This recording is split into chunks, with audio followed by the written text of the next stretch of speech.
Oi, pessoal, boa tarde. Estamos chegando para conversar sobre um tema muito importante nos dias de hoje, que é autismo na vida adulta. A gente está com uma convidada super especial.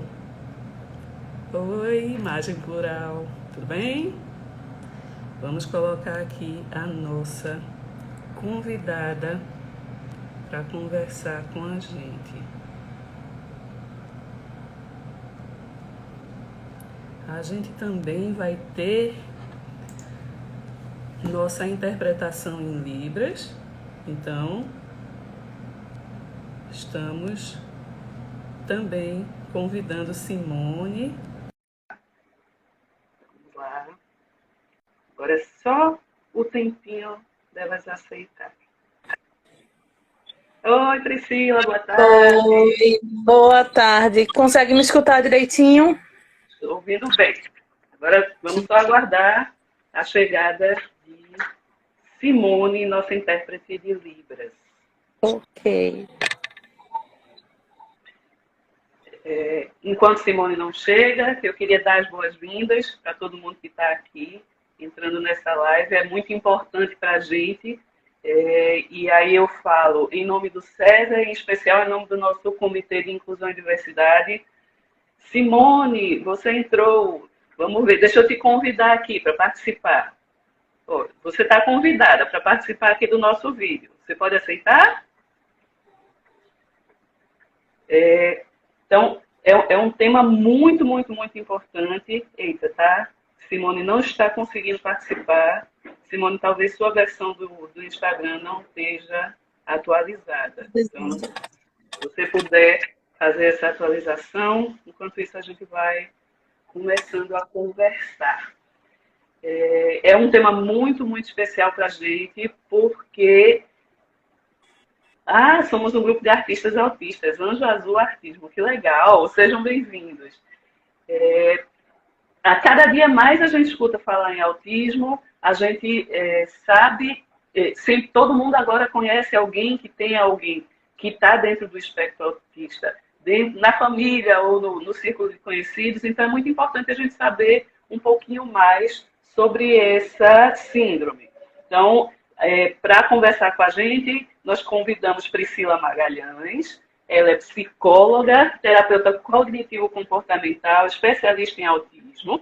Ela também é educadora parental em disciplina positiva e certificada em disciplina positiva para a primeira infância. Então, seja bem-vinda, Priscila. Obrigada, boa tarde a todos, obrigada pelo convite, né? É sempre um prazer estar aqui com vocês, compartilhando esses conhecimentos e principalmente, né, quando se fala de autismo, como você falou, todo mundo hoje em dia conhece alguém que tem, ou né, alguém que tem um filho, que tem um parente, e aí é super importante cada vez mais a gente divulgar, né, esse conhecimento, difundir informações sobre o autismo, visando diminuir o preconceito que ainda existe, e principalmente, né, quando a gente fala de autismo em adulto. Né? Lembrar que o autista ele cresce, ele se torna adulto, é muito importante. Exatamente. A gente tem, olha, Simone, boa tarde, Simone. Boa tarde. Pronto, nós estamos agora com a nossa intérprete. A gente sabe que o Dia Mundial de Conscientização do Autismo foi estabelecido pela ONU, é o dia 2 de abril, para justamente dar visibilidade para esse tema, porque é uma condição que se estima atingir uma entre cada 160 crianças. Isso é uma estatística muito alta. Então, assim, essas crianças, eventualmente, elas vão se tornar adultos e muitas delas já entraram na vida adulta quando a gente... e elas foram crianças numa época em que não existia tanto acesso ao diagnóstico, tanto acesso à informação. Então, a gente imagina que existam muitos adultos por aí sem diagnóstico e percebendo o mundo de uma forma diferente. Como é essa questão? Você vê no seu trabalho, você vê muitos autistas adultos ou pessoas que têm uma vaga ideia de que são um pouco diferentes? Como é esse processo? Assim, como eu atendo, né, muitas crianças, chegam para mim muitas crianças autistas que quando a gente começa a conversar com esses pais, acaba que os pais mesmo, alguns já começam a se identificar. Quando eu vou fazer a avaliação da criança, que eu pergunto algumas coisas, que eu vou utilizando questionários e escalas, etc. Os pais começam, alguns começam a se encaixar e aí liga aquele alerta, né? E acaba que, eu acho que, não sei se por ser especialista em TEA e ter uma visão diferente, né? Acabar enxergando um pouco mais quando se trata do espectro, às vezes até pessoas, né, no dia a dia da gente, pessoas que passam pela vida da gente, que a gente tem contato, e aí a gente vai percebendo, assim, aqueles pontos, né, de opa, aqui tem alguma coisa que de repente aquela pessoa não percebeu. Quando eu atendia adultos, né, há alguns anos atrás, eu atendia muito mais adultos do que criança. Então, já chegaram para mim pacientes adultos com diagnósticos afins, menos de autista, né? Não tinha diagnóstico de autismo, tinha outros diagnósticos, mas que no final das contas, sim, existia um autismo ali, mas que as comorbidades, né, advindas do autismo eram que eram diagnosticadas, eram que se sobressaíam. Né? Até porque a gente não tem, infelizmente, muitos médicos, psiquiatras e neurologistas especializados no diagnóstico de pessoas com autismo, né, de autistas adultos. A gente tem muitos neuros, pediatras, enfim, especialistas em diagnóstico de criança, mas de adulto a gente não tem. Então, muitas vezes passa despercebido o autismo, né, naquele adulto. Ele muitas vezes é diagnosticado com transtorno de ansiedade generalizada, com fobia social, com depressão, com síndrome do pânico. E sim, ele pode ter tudo isso aí. Mas tudo possivelmente é uma comorbidade advindo do transtorno do espectro autista que não foi diagnosticado, que não foi tratado, e essa criança cresceu aí lidando com inúmeras dificuldades que acabaram desenvolvendo outros transtornos. Mas é bem comum. Essas crianças que viraram adultos e não foram tratadas, quais são as dificuldades que elas sofrem para chegar nesse ponto de estar adulto e ainda assim não ter o autismo identificado? Elas desenvolvem estratégias?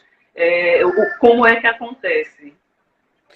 Normalmente elas são obrigadas a desenvolver estratégias para viver, né, ter uma vida social, ter um emprego, para ter uma vida socialmente aceita ali, né, dentro dos limites que são possíveis, porque também, às vezes, é uma violência muito grande para aquela pessoa ela tentar se igualar a uma pessoa que não tem um transtorno, né? E, às vezes, até mesmo por não saber que tem esse transtorno, ela sofre mais porque ela não entende o que acontece, que dificuldade é essa que ela tem de se relacionar com as pessoas, de perceber algumas coisas, ou de não perceber algumas coisas, né? Porque o autista, muitas vezes, ele tem uma percepção diferenciada de algumas coisas, então, às vezes, ele percebe coisas que o não autista não percebe, e valoriza, às vezes, muitas vezes, né, até, ele valoriza muito mais essa outra coisa que os outros não valorizam. Né? Tem a hiperfixação, que muitas vezes é vista como um vício, como uma mania, como uma perda de tempo, enfim. E a gente precisa entender o que é que essa hiperfixação, esse hiperfoco tem, né, de importância na vida desse adulto autista. Então, muitas vezes, ele tem que criar estratégias para conviver em sociedade, para poder meio que passar despercebido essas dificuldades. Então, às vezes, ele acaba desenvolvendo, de fato, um transtorno de ansiedade, uma síndrome do pânico, porque ele não sabe como lidar com essas coisas. E quando ele procura um médico, um psiquiatra, etc., o médico passa remédio, terapia, e às vezes fica nesse tratamento raso, né, que não se aprofunda no transtorno de fato. Muitos psicólogos, quando atendem esses pacientes, atendem baseado no diagnóstico que o médico deu. Né? Então, não se aprofundam, ou porque enfim, enxergam de fato aquele diagnóstico ali, ou porque não têm conhecimento, né, do autismo mais profundo, principalmente em adultos. Eu acho que acontece muito esse erro de achar que a criança autista, quando cresce, ela deixa de ser autista. Eu acho que isso acontece muito. A gente esquece que a criança vai crescendo, né, que ela vai se tornar uma adolescente, que ela vai se tornar um jovem adulto, ela vai se tornar um adulto, vai se tornar um idoso. Então a gente precisa entender que existe um ciclo de vida aí que a criança autista passa. Ela pode evoluir se ela tiver um tratamento adequado, mas ela pode também ir desenvolvendo outros transtornos, ou no caso de um autismo mais grave, né, ele possivelmente vai ser tratado como deficiente intelectual para o resto da vida. É mais complicado. E o autismo, na verdade, ele é um espectro. Ele não é um diagnóstico que todos os autistas se encaixam ali dentro daquela forminha. Então, quando a gente vai olhar para o mercado de trabalho, a gente vai olhar para a sociedade em geral, a gente vê pessoas com diversas características diferentes, né? Isso daí faz com que os autistas eles passem também mais despercebidos nessa questão. E aí eu queria te perguntar, no mercado de trabalho, uma pessoa autista, ela tem impedimentos, ela tem dificuldades, ela tem pontos fortes também, de acordo com a condição dela e o estado que ela está? Uhum. Sim. O autista, né, enquanto adulto, no mercado de trabalho, dependendo do nível do autismo, como você falou, né, o autismo é um espectro. Então, tanto a gente tem autista do mais grave ao mais leve, não significando que o mais leve é o mais fácil, que ninguém percebe, etc. Não. Muitas vezes o mais leve, inclusive, é um dos mais perceptíveis de que existe alguma coisa ali. Porém, quando se torna adulto, as pessoas acabam enxergando aquela pessoa como uma pessoa que se destaca, uma pessoa muito inteligente, uma pessoa acima da média, fora da curva, com outras habilidades, etc. E enxergam isso como algo positivo apenas. Sim, é muito positivo, mas também tem todo o ônus dessa relação aí para aquela pessoa, para aquele adulto, né? Ele tem as perdas de tudo isso. E no mercado de trabalho, muitas vezes, o autista, quando ele é funcional, né? A gente hoje em dia tem uma política de inclusão que ainda não funciona como deveria.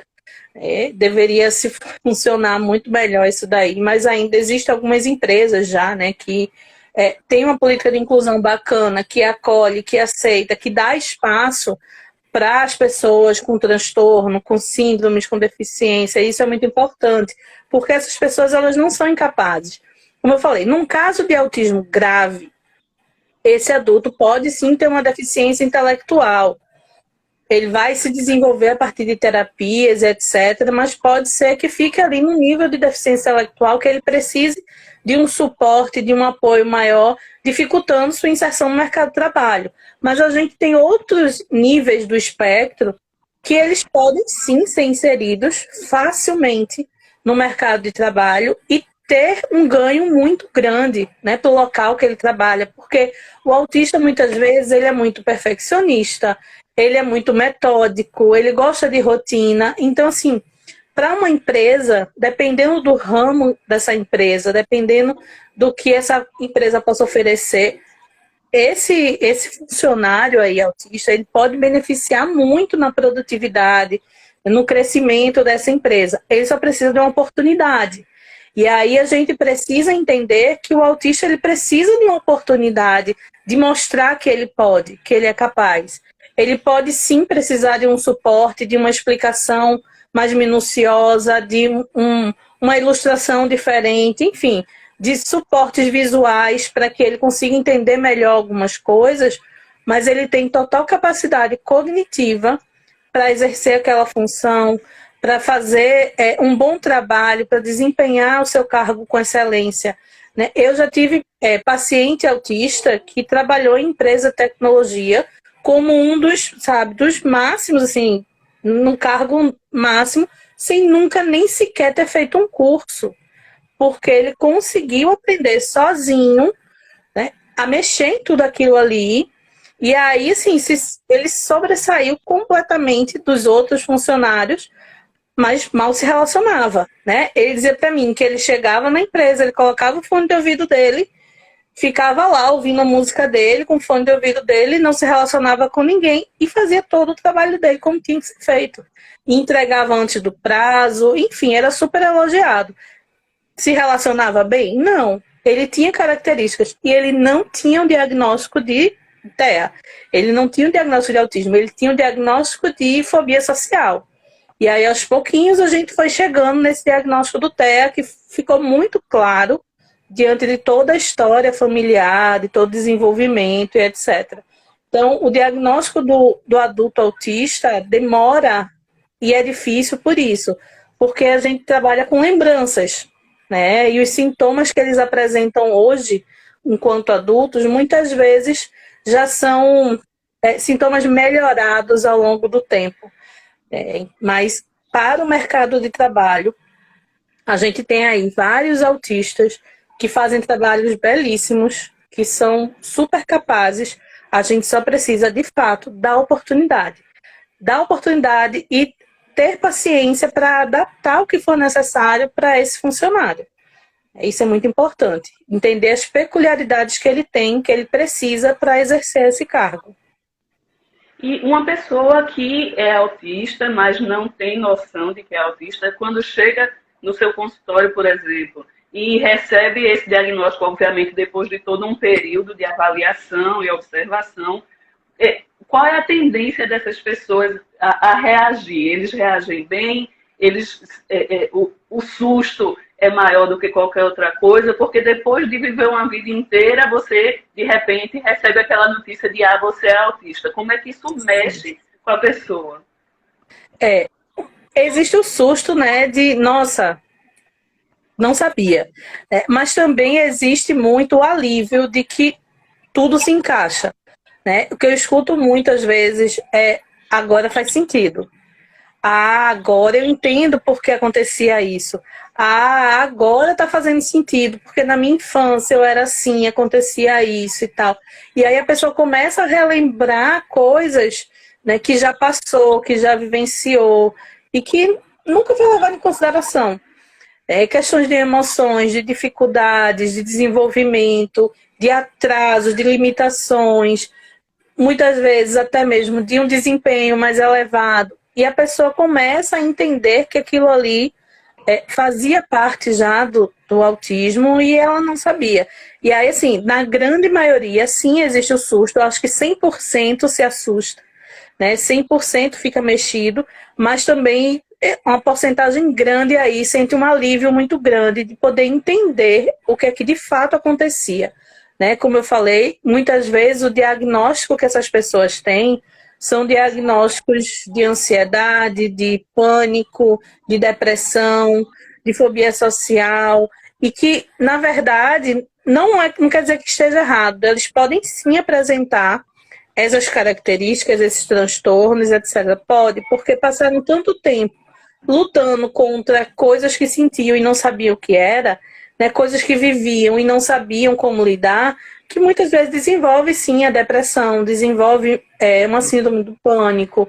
E aí precisa, né, a partir de agora, sabendo, esse diagnóstico faz sentido para mim. Então eu preciso trabalhar mais profundamente essas questões. Saber que existem questões muito mais profundas do que da depressão, do que do pânico, para serem trabalhadas e ajustadas.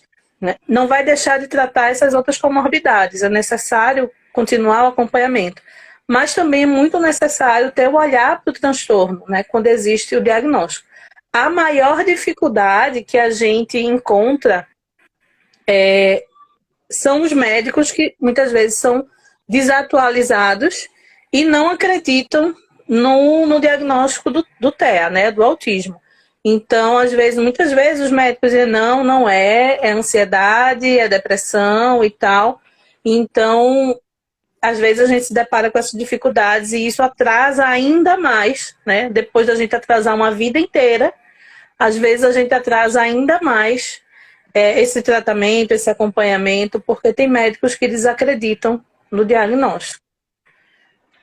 e esse tratamento, o acompanhamento, a partir do momento que passou o susto, quais são as estratégias, quais são as técnicas que um adulto desse pode utilizar para aproveitar as suas melhores características e tentar crescer dentro das suas limitações?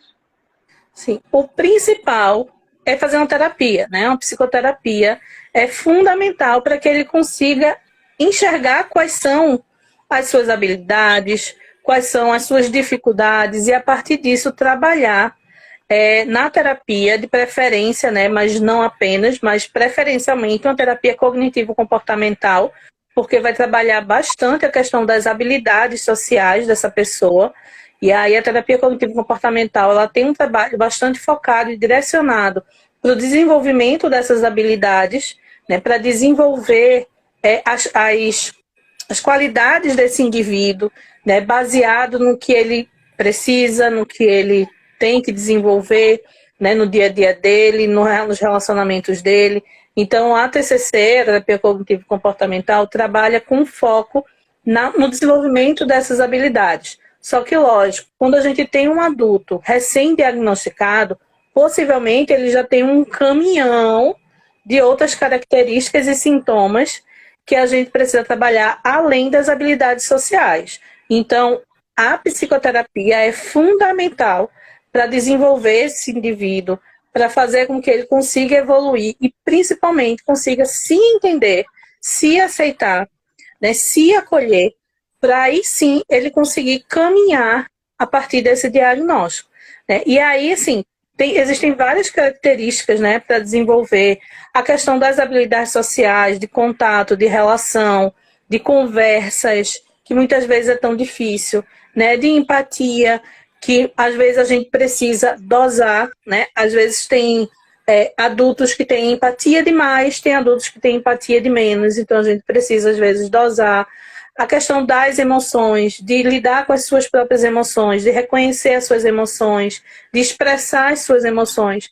Isso é muito importante para o adulto, principalmente depois que ele constrói sua família, que ele tem filhos, porque ele precisa ensinar para os seus filhos também essas habilidades. E aí, quando ele não consegue, quando ele não tem essas habilidades, é muito mais difícil de ensinar para os filhos. Tanto é que muitas vezes a gente tem muitos adultos que só conseguem chegar no diagnóstico quando existe um filho na busca por esse diagnóstico também. Então, assim, incontáveis os casos de pais que chegam no neuro, que chegam na psicóloga com a queixa do desenvolvimento, atrás do desenvolvimento do filho, que quando a gente dá o diagnóstico de TEA, dá o diagnóstico de autismo, os pais começam, um ou outro, começam a perceber alguns pontos, algumas características, até porque nas avaliações com essas crianças a gente faz muitas perguntas e os pais acabam lembrando um pouco também do desenvolvimento deles. E aí isso vai fazendo com que eles vão entender. Então já chegou diversas vezes de eu terminar uma avaliação de uma criança e um pai ou mãe chegar e dizer, Priscila, vê, naquelas avaliações ali surgiram alguns temas, algumas coisas que eu me identifiquei. E aí eu fiquei curiosa para saber. Às vezes eu mesma percebo de imediato, né? Já teve casos de pais chegarem na primeira sessão com a criança e eu já identificar que ali tinha muito mais do que um autista naquela sala, né? E aí a gente vai com todo manejo para conseguir chegar até esses pais, se aquela pessoa não percebeu ainda essas características. Tem pais que já chegam, não, né? Meu filho eu tenho alguns sinais, tal, desconfio e etc. Mas são poucos os casos que existe essa desconfiança. A maioria não percebe, de fato, né? Só com desenvolvimento mesmo, com desenrolar das terapias, é que os pais vão se identificando. E nesse mundo, no final das contas, todo mundo está vivendo em sociedade. E quando você se descobre um adulto autista, eu imagino que você precise de uma rede de apoio, você precise de um acolhimento das pessoas que estão ao seu redor. Existe também esse trabalho de educação, digamos assim, da família como um todo, de uma rede de suporte para essa pessoa? inclusive da organização, né? Ele pode trabalhar, a organização pode também ter esse despertar de consciência para se adaptar e acolher melhor aquela pessoa. Sim, é super importante ter essa rede de apoio, existir essa rede de apoio, né? E assim, quando, principalmente numa empresa, quando existe um funcionário que tem essas características, que tem o diagnóstico, a empresa precisa estar preparada para acolher. Muitas vezes o que a gente vê é que existem empresas que descartam o funcionário porque ele apresenta algumas dificuldades, ao invés de aproveitar as qualidades que ele tem. Na família, o que a gente enfrenta muito é a dificuldade, principalmente de pais e mães desses adultos, porque não são acostumados, como você mesmo falou no início, eles cresceram numa época que não tinha esse conhecimento, não tinha não tinha o diagnóstico precoce que a gente preconiza tanto hoje em dia, luta tanto para que exista, né, esse diagnóstico precoce, o quanto antes a gente puder diagnosticar, melhor o prognóstico daquela criança. Então, eles cresceram numa época que não existia isso. Então, os pais desse adulto, muitas vezes também não sabem como lidar. E aí preferem, né, ou negar, ou não, sabe? Você está errado, está equivocado. É a depressão, é a ansiedade, etc. Mas quando a família se disponibiliza para acolher, isso é muito importante, né? E aí sim, a psicóloga, a equipe que vai atender e acolher esse adulto, o psiquiatra, precisa também estar disponível para essa família, caso ela tenha interesse de entender um pouco mais, de conhecer um pouco mais, de saber como pode ajudar, né, esse adulto, essa pessoa que acabou de descobrir o seu diagnóstico, o seu real diagnóstico, sua real condição. E é, sim, muito importante que esse adulto tenha um suporte, né, tenha um suporte para ter esse acolhimento, para ter essa troca de, poxa vida, eu vivi tudo isso, mas estou aqui. E aí os pais, muitas vezes, é super importante ter esse acolhimento de filho, realmente, né? Acontecia isso, isso e isso. Como eu falei, o diagnóstico de adulto, a gente trabalha com memórias. Então, os pais são um diferencial nesse momento. Os pais, familiares mais próximos, que cresceram, né? Viram essa criança crescer e podem falar um pouco mais sobre esse desenvolvimento, ajuda muito a esse adulto autista juntar as pecinhas do quebra-cabeça da vida dele. Então, isso é muito importante.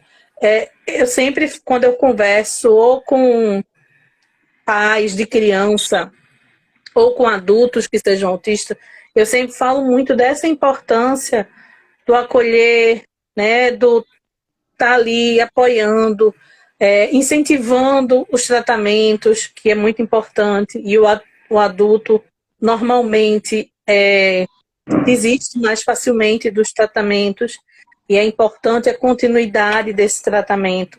Então, ter ali um suporte, uma rede de apoio que incentive ele a continuar é muito importante. E esse tratamento, ele tem começo, meio e fim? Uma pessoa consegue, com o tratamento, sair do espectro, digamos assim? Existe isso? Então, não existe cura para o autismo. O que existe é um bom prognóstico, dependendo do nível, né, desse adulto nesse espectro. A gente consegue chegar o mais próximo possível de um adulto sem autismo. Mas cura não existe. A gente vai ter um controle. Né? Existe alta para autista? Existe alta para autista. Né? A partir do momento que ele consegue desenvolver habilidades sociais bacanas, que já consegue desenvolver habilidades socioemocionais, que está ali conseguindo funcionar bem, a gente fica fazendo uma manutenção. Né? De tempos em tempos a gente checa ali como é que está, né? Como é que está o andamento das coisas, quais são as dificuldades, até porque é muito cíclico. Então, até a questão das manias, dos tiques, dos hiperfocos, são muito cíclicos. Uma hora ele tem um hiperfoco nisso, em outro momento vai ter outro. Tem alguns autistas, ainda que adultos, que têm algumas estereotipias, né? Que são alguns tiques motores ou vocais, enfim, e corporais. E a gente precisa entender que esses tiques, que essas estereotipias são uma forma também dessa pessoa se autorregular. Então, a gente precisa ensinar essa pessoa os momentos que ela pode, aonde que ela pode fazer essas estereotipias para ser socialmente aceito, né? Não chamar tanta atenção para ele, mas a gente também precisa entender que é necessário. Então, a terapia pode ter, sim, um fim, pode ter começo, meio e fim, mas a gente não consegue precisar, né? Ah, você vai começar a terapia agora, em tanto tempo você tem alta. Não tem como a gente dar essa precisão. Mas pode sim existir a alta, porém com manutenções. De vez em quando é necessário fazer uma manutenção ali, ver como é que tá, né? Psicoeducar esse adulto a identificar os momentos que ele precisa retornar para a terapia, os momentos que ele precisa saber pedir ajuda. Então, isso é muito importante também. A gente tem que entender que é um transtorno que é para o resto da vida. Existe uma melhora significativa, sim, dependendo dos casos. A gente tem um excelente prognóstico e a pessoa vai passar ali despercebido aquele autismo, né, porque a pessoa já aprendeu tantos recursos para lidar com aquelas situações que ela já consegue tirar de letra aquilo ali. Mas ela não deixou de ser autista. Pelo menos até então, estamos em 2021, até então, a gente não tem cura do autismo. Mas a gente tem inúmeros tratamentos hoje em dia. Tratamentos cientificamente aceitos, né? Porque existem tratamentos aí que não, enfim, só atrapalham. Você mencionou uma questão chamada autorregulação. Você podia falar um pouquinho mais sobre do que é que se trata? Sim, a gente, né, que pessoas que não adultos que não são autistas, a gente mesmo tem algumas formas de se autorregular em momentos que a gente está mais ansioso, que a gente está mais nervoso e etc. Né? Tem alguns que ficam mexendo na caneta, né, apertando o botãozinho da caneta, outros ficam mexendo no pezinho. Tudo isso é uma autorregulação. Os autistas, eles também têm essas características, só que às vezes são um pouco mais intensas. Tem autistas que precisam de movimentos corporais, porque o autismo, ele traz aí em algumas pessoas, na grande maioria, traz questões sensoriais, né, que precisam de uma busca sensorial maior, de conforto, de balanço. Então, assim, você vai ver autistas que não suportam a etiqueta da roupa, até autistas que precisam se balançar para se acalmar. Então, existem várias formas de se autorregular. Tem autista que precisa estar mexendo em alguma coisa, precisa botar alguma coisa nos pés para acalmar os pés. Então, é a forma como a pessoa encontra para se acalmar, para diminuir seu nível de ansiedade. Então, qualquer coisa que ele encontre ali que diminua o nível de ansiedade dele, ele está ali se autorregulando. Então, a tendência dele repetir aquilo ali para se autorregular, para se acalmar, é muito grande. Então, isso vai fazendo com que isso se torne tão repetitivo que se torne uma estereotipia, que se torne esses movimentos repetitivos, que se tornem esses tiques. Mas tudo em busca da autorregulação. Existem, sim, alguns adultos que ainda não conseguem ter estereotipias socialmente aceitas, né? E aí vão se balançar, estão ali fazendo seu trabalho, mas estão ali se balançando, estão mexendo os braços, né? Estão fazendo, sei lá, ou utilizando alguma coisa que aperte, que dê um conforto.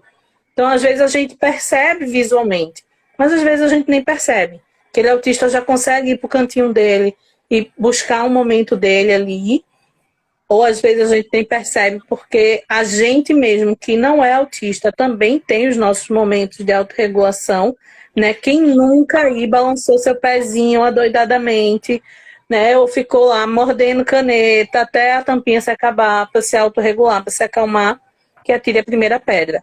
Então, a autorregulação é muito importante e a gente não tem que tirar a estereotipia de autista nenhum.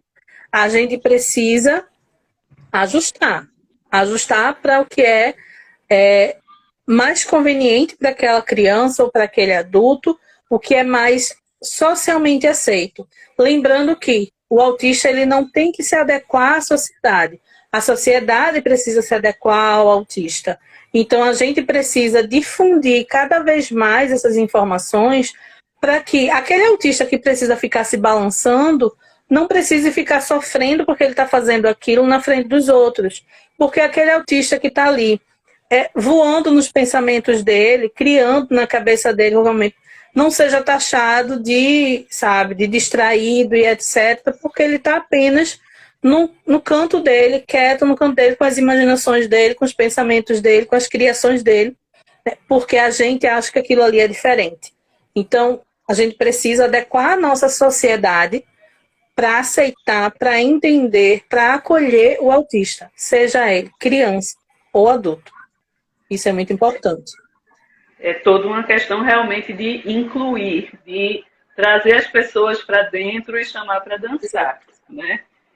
Tem uma coisa também que chama a atenção quando a gente vai olhar estatísticas de autismo, que existem muito mais meninos ou homens do que meninas. E isso acaba, no final das contas, fazendo com que mulheres ou meninas sejam desacreditadas no seu diagnóstico. Isso procede? Isso é verdade? É assim, a gente não tem uma explicação ainda para esse número maior de homens, né, de meninos do que meninas, mas existe essa diferença.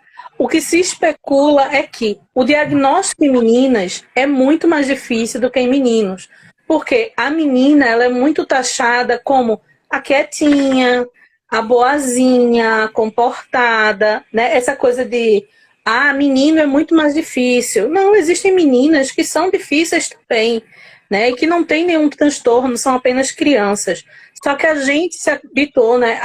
A nossa sociedade se habituou a taxar as meninas como as boazinhas. Então, se você vê uma menina, né, uma criança que vai se desenvolvendo ali, quietinha, na dela, não quer brincar com outras crianças, porque é tímida, porque ela é assim mesmo, porque é menina, porque, sabe, fala pouco, e etc.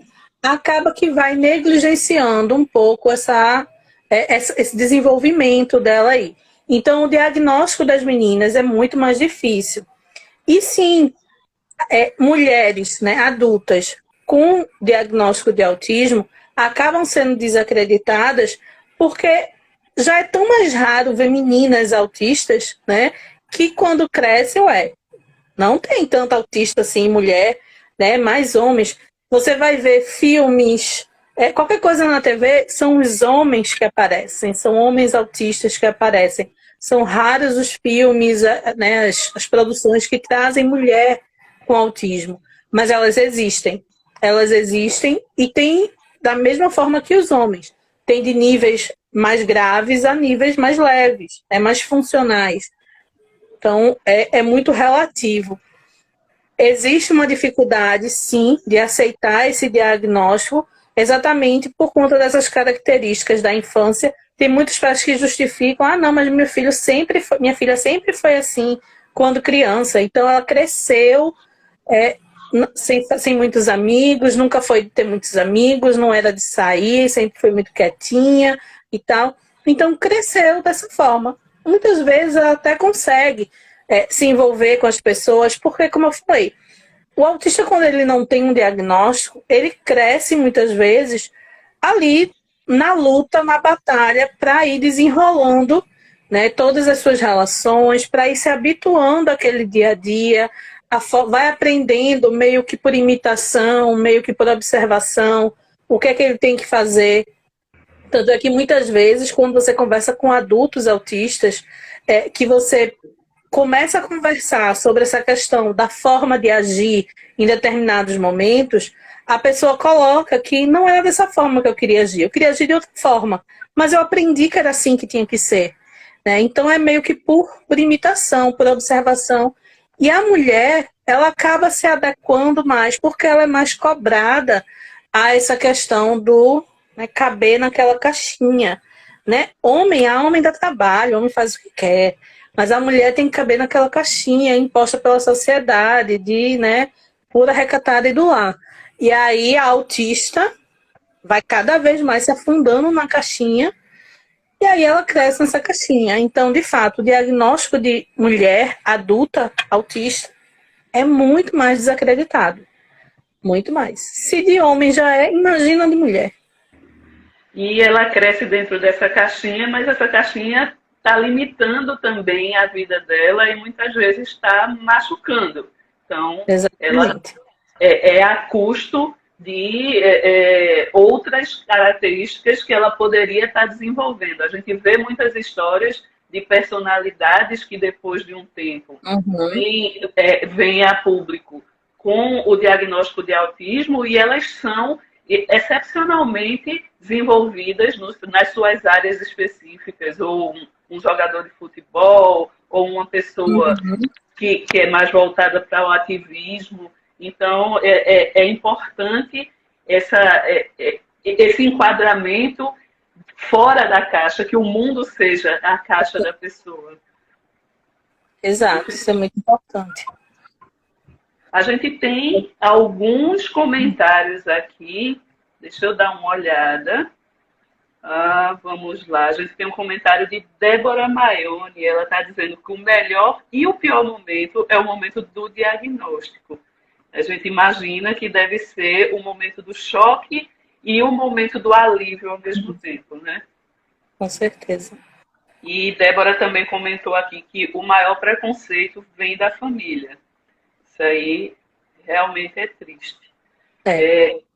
Tice Melo, ela comentou aqui, verdade, mas nas escolas também. Trabalhei 4 anos em uma escola que, na visita dos pais à escola, em conversa com a psicologia, era diagnosticado o autismo e éramos orientados a falar que não tinha vaga na escola. Isso como é essa questão de ensino de pessoas autistas? É preciso segregar as pessoas? É melhor para o autista ter uma educação diferenciada e especial, ou ela está dentro realmente do grupo dos neurotipos também? Como eu falei, né? A gente precisa que a sociedade aprenda a incluir o autista. Se a gente começa a segregar esse autista, a gente começa a dar os passos para trás, né? A nossa sociedade começa a andar para trás, começar a dividir, né, os típicos e os neurotípicos, né? E aí a gente começa a entrar nessa coisa de autistas só se relacionam com autistas, e aí esse desenvolvimento de habilidades sociais que a gente precisa tanto que essa pessoa desenvolva, ela não vai conseguir desenvolver porque ela vai estar ali com iguais que têm as mesmas dificuldades, né? Talvez em graus diferentes, mas que têm as mesmas dificuldades que ela, e aí ela não vai conseguir desenvolver as habilidades que ela precisa, nem sociais, nem emocionais. Então, o autista ele precisa sim estar incluído em classe regular, em salas regulares, com pessoas que não têm autismo, e essas pessoas precisam sim respeitar e aprender a conviver com as pessoas com autismo.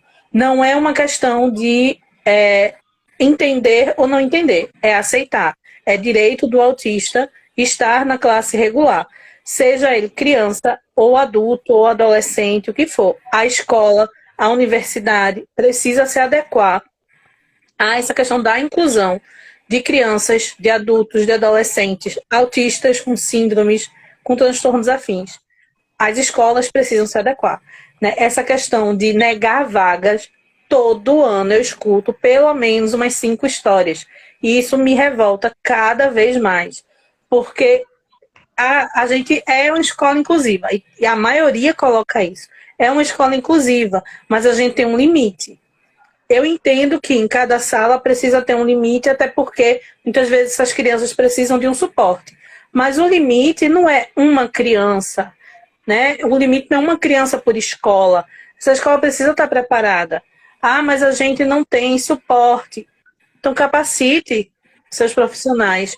O que não falta é conhecimento, é informação. Então, ficar nessa postura de que não somos capacitados, não quer se capacitar porque não quer. Né? Não existe essa desculpa de não temos como, não sabemos como fazer. Quem quer vai lá, corre atrás. O que não falta são profissionais capacitados, prontos para ajudar, para orientar, né, as escolas, universidades, o que seja. Então, é muito importante, sim, estar em classes regulares. Além da questão da escola, onde a criança vai socializar, onde o adolescente ou o adulto vai socializar, existem outros tipos de terapia, terapias multidisciplinares que vão ajudar nesse desenvolvimento da pessoa autista? Sim, existem, assim, tanto as terapias, né, mais comuns, que são psicologia, fono, terapia ocupacional, elas podem ser feitas em grupo, dependendo da demanda de cada criança, adolescente, adulto, como também existem demandas, por exemplo, psicomotricidade, musicoterapia, terapias assistidas por animais. Essas atividades normalmente funcionam muito melhor em grupo, né? Tem um desenvolvimento muito melhor em grupo. E o autista, por ele precisar desenvolver essas habilidades sociais, é muito importante que ele, de tempos em tempos, se não sempre, ele esteja incluído aí em grupos para ser trabalhado, sim, grupos terapêuticos para ser trabalhado, dependendo da idade, do grau, né, de autismo dessa criança.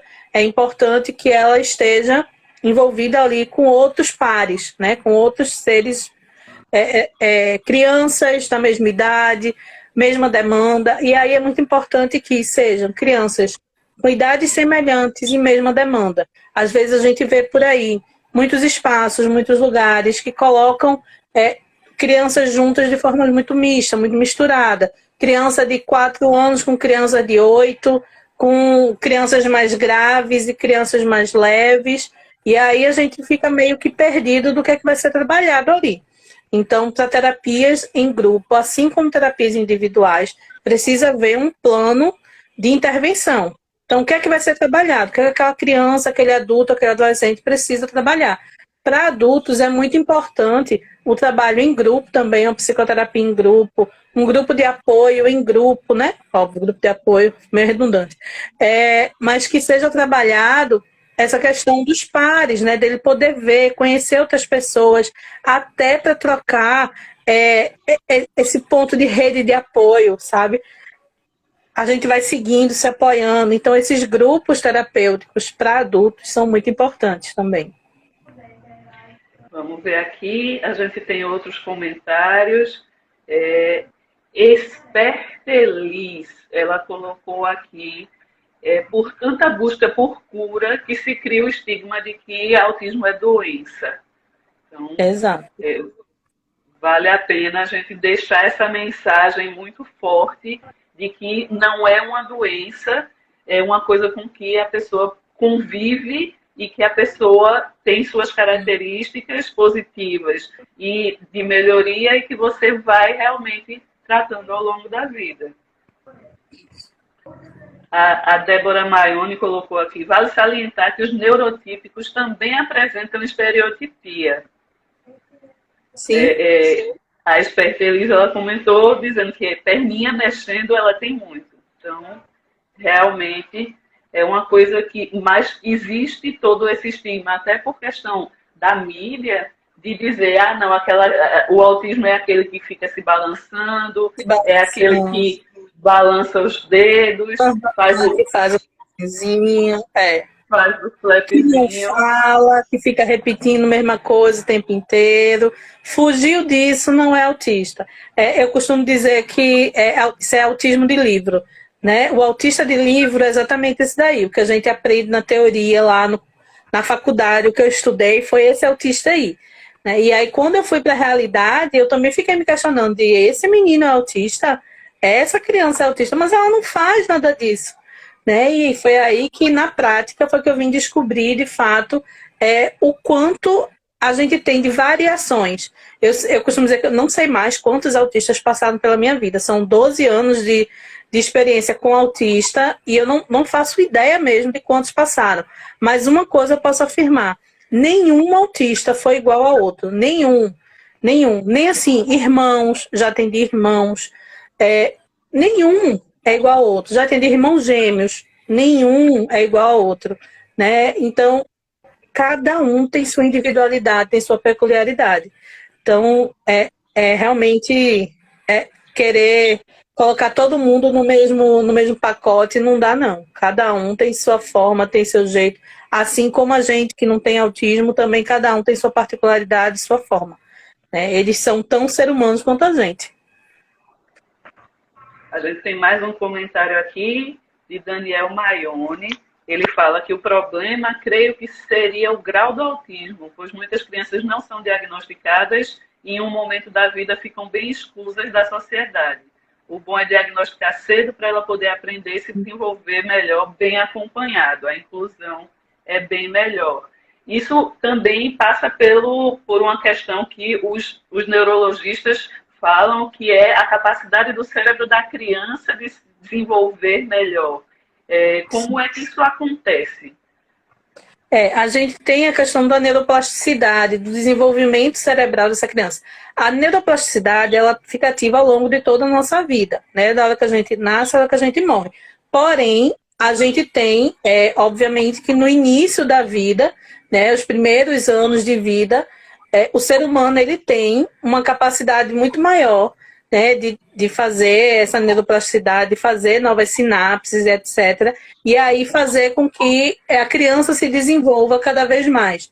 A gente tem janelas, que a gente chama de janelas de oportunidade, ou janelas de aprendizagem, ao longo desse desenvolvimento da criança, que são aqueles momentos onde o cérebro dela está mais propício a fazer essas sinapses e fazer esse aprendizado acontecer mais facilmente. Então, normalmente, essas janelas de oportunidade, elas acontecem no que a gente chama no primeiro setênio, né? Os primeiros 7 anos daquela criança. E aí, até ali os primeiros 3 anos, a gente tem uma janela de oportunidade muito mais forte, que aí a gente precisa aproveitar. E quando o diagnóstico é precoce, a gente consegue atingir essa janela aí, né? E a criança, muitas vezes, começa a terapia com 1 ano e pouquinho, sem falar absolutamente nada, e com 3 anos já está bem mais desenvolvida, com 4 anos está muito mais desenvolvida. Chega nos 6 anos, eu tenho casos de pacientes que com 3 anos não falava praticamente nada, né? E aí com 6 anos, 7 anos, já canta, já fala tudo que a pessoa entende, já consegue conversar. Então, a gente precisa sim, sempre priorizar o diagnóstico precoce. Porém, o fato de um diagnóstico tardio, né, a gente sabe que o prognóstico dificulta um pouco mais, mas também não significa que é o fim, não.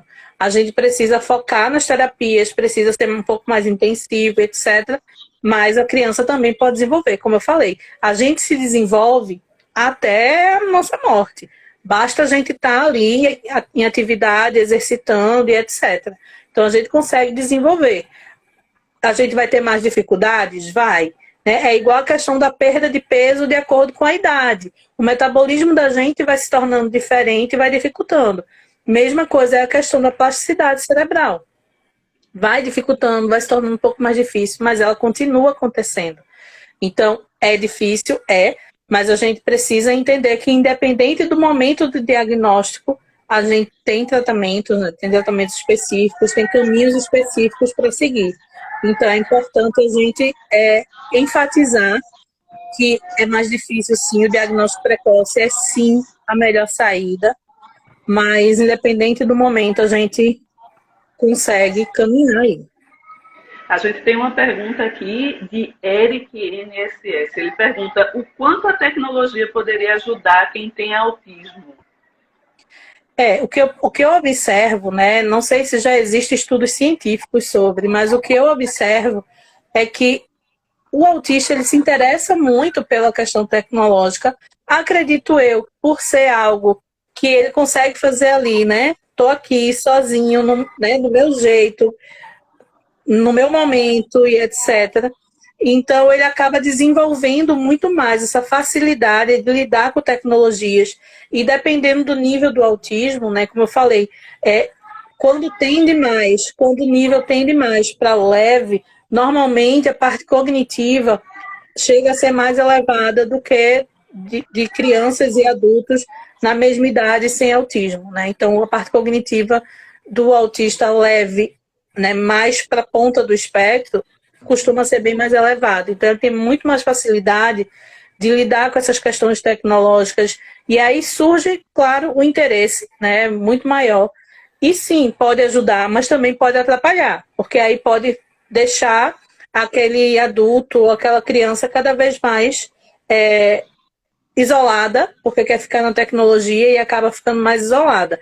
Então, de forma dosada, de forma consciente, de uso consciente de tecnologia, ajuda bastante. E como eu falei, eu citei um ex-paciente meu que se deu muito bem na área da tecnologia, mas não fez nenhum curso e etc., mas ele se deu muito bem. Então, existem muitos autistas adultos na área da tecnologia. Eu conheço vários que estão na área da tecnologia hoje em dia, porque se identificam muito mais. São áreas que, de repente, são mais isoladas, né? É um trabalho mais isolado, então eles conseguem se dar muito melhor. Então, a tecnologia pode ajudar bastante nesse desenvolvimento de trabalho, de carreira, porque não é nem sempre, né, é uma profissão que você vai depender de relações, de pessoas. Então, você consegue fazer o seu trabalho ali focado e com o mínimo de interferências. Então, isso ajuda bastante a diminuir a ansiedade do autista que não consegue ter muita facilidade com relações pessoais. E nesse mundo de pandemia, em que a gente está mais dentro de casa, está todo mundo mais isolado, para um autista que está no mercado de trabalho, por exemplo, trabalhando de home office, é uma coisa que facilita quando ele for voltar para o ambiente da organização, para o escritório, como é que vai acontecer essa transição? Assim, normalmente, né, é bem possível que esteja bem mais fácil para ele estar trabalhando de casa, né, sem ter que estar ali se relacionando ou tentando se encaixar ali nessa questão social. Mas isso também dificulta porque ele precisa estar ali com outras pessoas para desenvolver essas habilidades. Mas nesse momento a gente trabalha com o que tem, então ele pode estar ali mais isolado, sim. E na hora de voltar, certamente ele vai sentir muito mais, até porque a gente não passou 1 mês, 2 meses, né, de home office, a gente já está aí em 1 ano que muitas empresas estão em home office, então o hábito já foi criado, né, já está ali bem acomodado em casa, do seu jeito, e voltar vai sim, possivelmente, trazer uma ansiedade maior, não só para o autista, né, eu acho que para todos, quando voltar vai ter uma ansiedade maior, seja de euforia por estar voltando, seja essa questão de ter uma dificuldade maior mesmo, de ter que encarar melhor, né? E aí as empresas precisam ter um pouco mais de paciência para readaptação desses funcionários. Isso é muito importante. A gente tem o último comentário que eu vou ler, que a gente está se aproximando de 1 hora, é o do Eric. Ele está dizendo: estou construindo um app para acompanhamento para os profissionais baseado nas rotinas das crianças e também que aumente a inclusão digital. E ele diz que o TCC dele foi baseado nisso. Muito legal. São iniciativas como essa que vão aumentar, de fato, a inclusão das pessoas com autismo. Priscila, eu queria te agradecer. A gente está chegando ao final dessa 1 hora. É muito, muito, muito importante a gente levar esse conhecimento para todas as pessoas que a gente pode e fazer com que os autistas, de fato, estejam incluídos nesse grande caldeirão de diversidade que é a sociedade. Existe a neurodiversidade, diversidade é importante e é bom. Então, eu queria te agradecer, se você quiser deixar uma última mensagem. Eu que agradeço o convite, né? Eu sempre fico muito feliz de poder partilhar, de poder compartilhar esses conhecimentos. Como eu falei, é preciso sim levar informação para todos sobre isso, né? E gostaria muito também de deixar muito claro que a gente precisa entender que as crianças autistas que a gente vê hoje em dia, elas vão crescer, elas vão se tornar adultas. E hoje já existem adultos autistas. Então a gente precisa preparar a nossa sociedade para acolher essas crianças que vão crescer e mais ainda, para acolher, entender, aceitar, incluir esses adultos que já existem hoje na nossa sociedade. Então é super importante a gente entender que esses adultos precisam sim que a gente dê esse suporte, dê esse apoio, dê esse acolhimento, porque é direito deles fazer parte da nossa sociedade. Então a gente precisa desenvolver a nossa sociedade, né? Fazer com que ela aprenda a acolher o diferente da gente, né? O neurodiverso, porque a nossa sociedade vai crescer ainda mais dessa forma. A gente cresce muito com o diferente e a gente só precisa entender isso. Com certeza. Gente, muito obrigada a todo mundo que assistiu. Essa live vai ficar disponível no nosso Instagram e no YouTube do César. E a gente espera se encontrar no encontro mais para frente. Obrigada, gente. E uma boa tarde para vocês.